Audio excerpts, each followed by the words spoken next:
34 वर्षों बाद एक नए सूर्य का उदय दिखाया है।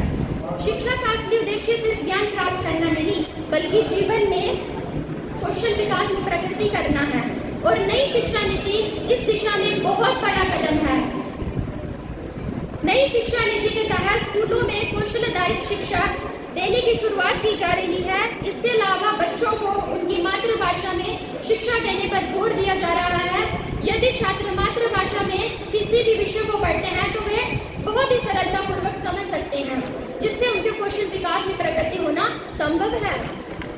इसी से जुड़ा हुआ मैं दूसरा मुद्दा बोर्ड परीक्षाओं पे उठाना चाहूंगी और यहाँ पर उपस्थित सभी विद्यार्थियों से ये पूछना चाहूंगी कि क्या कभी आपको अपने बोर्ड परीक्षाओं की कभी चिंता नहीं हुई? अरे ये तो संभव ही नहीं है।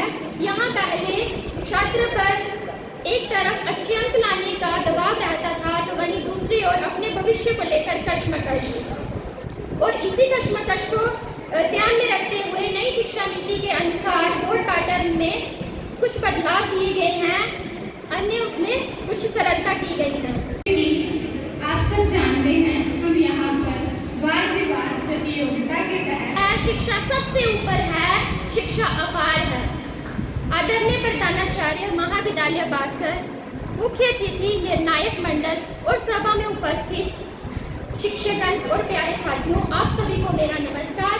मैं शिपाली ठाकुर, जीडीसी मजौलता की छात्र, आज आपके समक्ष नई शिक्षा नीति के लिए अपने विचार रखने जा रही हूँ। अपने विचार रखने से पहले जो समय के बाद लुप्त हो रही थी, तो इसको बचाने के लिए बहुत ही अच्छा कदम हमारे प्रधानमंत्री जी ने लिया था। तो इसके लिए हम अपने लैंग्वेज का डेवलपमेंट, जो हमारे लैंग्वेज का विकास है वो बहुत कम रुक गया था। इससे हमारी लैंग्वेज का जो जितनी भी इंटेलिजेंट हो रही थी, तो इसको हम बचा रहे हैं इस शिक्षा नीति के लिए। और इस शिक्षा नीति में सबसे बड़ी अच्छी बात यह है कि भारतीय ज्ञान परंपरा, जो भारत का विचार है, उसको उस पर ज़्यादा एम्फेसिस किया गया है। आप सभी को पता है कि हम भारत के 20वीं सदी में देखें तो सर्वपल्ली राधाकृष्णन हो गए, महर्षि अरविंद हो गए, या फिर स्वामी दयानंद सरस्वती हो गए, उसके बाद स्वामी विवेकानंद हो गए, बहुत सारे तिलक हो गए, ऐसे बहुत सारे विचारक हैं।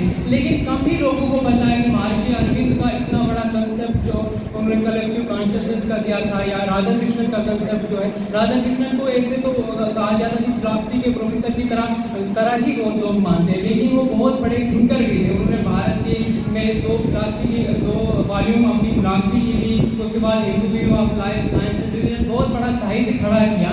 तो राधाकृष्णन हो गए या फिर स्वामी विवेकानंद का विचार हो गए, तो इसमें ज़्यादा से ज़्यादा इसको आगे एम्फेसिस किया गया ताकि भारत के लोग अपने इन महान पुरुषों को देख सके, क्योंकि उन्होंने जो काम भारत के लिए किया है उसमें ध्यान दे सके।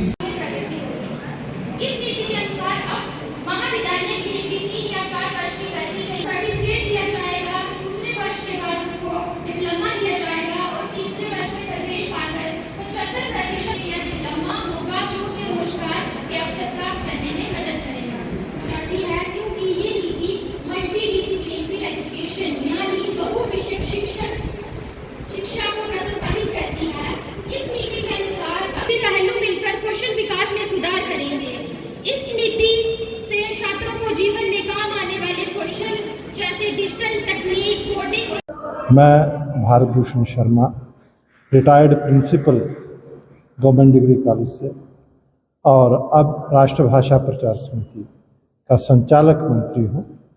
आज भास्कर डिग्री कॉलेज में जो कार्यक्रम हो रहा है, उस कार्यक्रम का मुख्य विषय ये है कि आधुनिक शिक्षा नीति में कौशल का विकास संभव है या नहीं, इस विषय पर वाद विवाद प्रतियोगिता है। जबकि ये बिल्कुल संभव है कि भारतीय भाषाओं के माध्यम से आधुनिक शिक्षा नीति में कौशल का विकास बहुत अच्छी प्रकार हो सकता है। शायद मेरी पीढ़ी के लोगों को याद होगा कि पहले जितने भी हायर सेकेंडरी स्कूल थे, उनका नाम ही मल्टीपर्पज़ हायर सेकेंडरी स्कूल या मल्टीलेटरल हायर सेकेंडरी स्कूल हुआ करता था।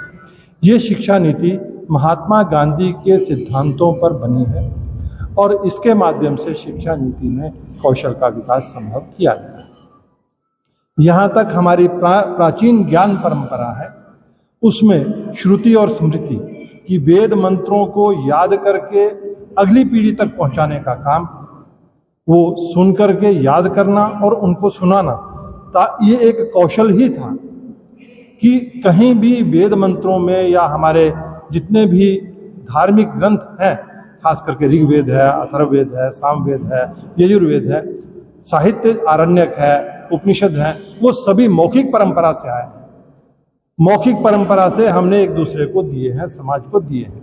तो वो कौशल विकास ही था और उससे के माध्यम से हमने अपनी भाषाओं को, अपने साहित्य को समृद्ध किया। गुरुकुल में विद्यार्थी को शिक्षा दी जाती थी तो उसके हर प्रकार की सर्वांगीण विकास की चर्चा की जाती थी। विद्यार्थी को गुरुकुल का काम भी करना पड़ता था, उसमें उसको सफाई भी करनी है, लकड़ियां भी लानी है, यज्ञ के लिए हवन भी तैयार करना है, भिक्षा भी मांगनी है, रोटी भी बनानी है।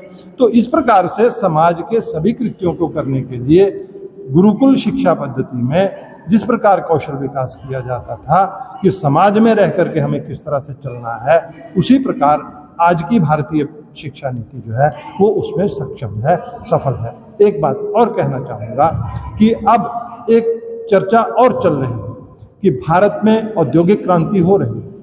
औद्योगिक क्रांति के लिए हमें जब तक हम कुशल कारीगर नहीं बनेंगे, कुशल नहीं होंगे, तब तक हम उसमें सफलता प्राप्त नहीं कर सकते।